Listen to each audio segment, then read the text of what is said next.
ভালো না লাগে 5 বছর বাদে পাল্টে দেবেন, 5 বছর বাদে পাল্টে দেবেন। আপনাদের আজও জল কিনে খেতে হয়।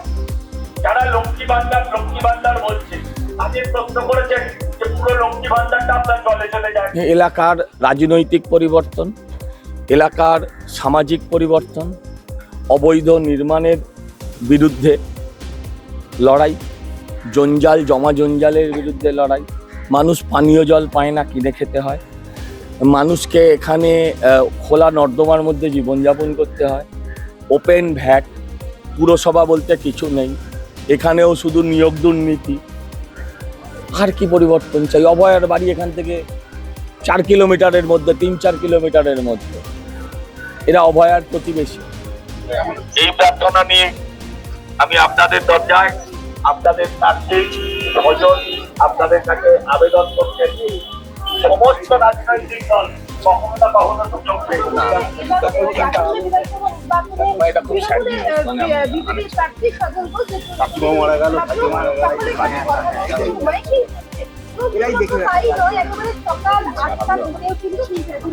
আমার নাম্বার আছে।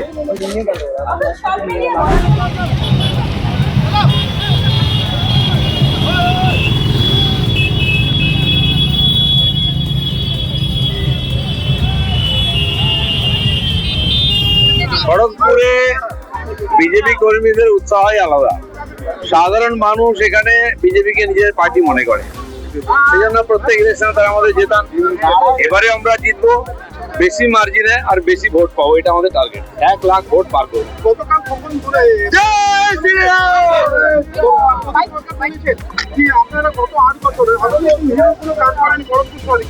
উনি কি করেছেন? উনি তো কাউন্সিলর ছিলেন, এমএলএ ছিলেন। কি করেছেন পাবলিক বলবে দিলীপ ঘোষ কি করেছে, সেজন্য ওদের কথার উত্তর দেওয়ার দরকার নেই। যাদের বোর্ডকেই ক্যান্সেল করে তাদের পার্টি, সে সেখানকার কাউন্সিলর, তাদের সম্বন্ধে কি বলা? দাদা, চেনা মাটিতে লড়াই এবং তৃণমূলের গোষ্ঠীদ্বন্দ্ব প্রকাশ্যে চলে আসছে। দিলীপ ঘোষের পক্ষে যেটা টিএমসির গোষ্ঠীদ্বন্দ্ব নতুন কিছু নেই, ওটাই ওদের পার্টি, ওটা একটা বাজার, ওটা পার্টি নাকি? ভারতীয় জনতা পার্টি এটা আদর্শনিষ্ঠ সংগঠিত পার্টি। এক একজন কর্মী আমাদের কাছে একটা সম্পদ। তারা লড়াই করে এখানে পার্টি দাঁড় করিয়েছে, বিজেপিকে জিতিয়েছে, এবারেও জেতাবে। আর মানুষের আশীর্বাদ আমাদের সঙ্গে আছে।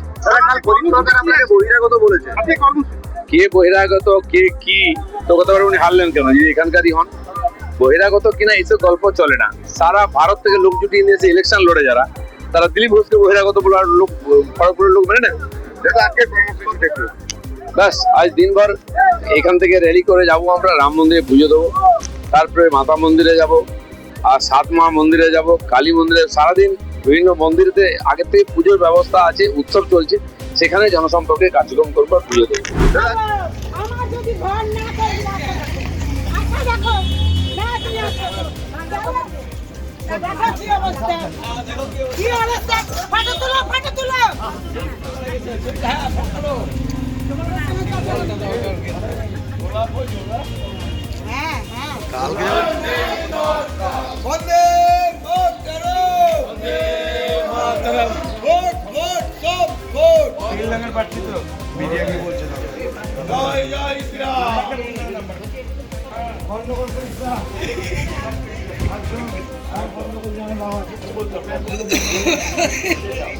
আমরা প্রতিটা দিন প্রতিটা মানুষের সাথে, প্রতিটা পাড়ায় 4 বছর ধরে কোনো না কোনো সময় আমরা ছিলাম, আমরা আছি, আমরা থাকব। ভারতীয় জনতা পার্টির রাষ্ট্রীয় নেতা, রাজ্য নেতা আমাকে বহরমপুর বিধানসভার পদ্ম প্রতীক দিয়েছেন। আমি সকলের কাছে কৃতজ্ঞ এবং প্রত্যেককে আমার করজোড়ে প্রণাম।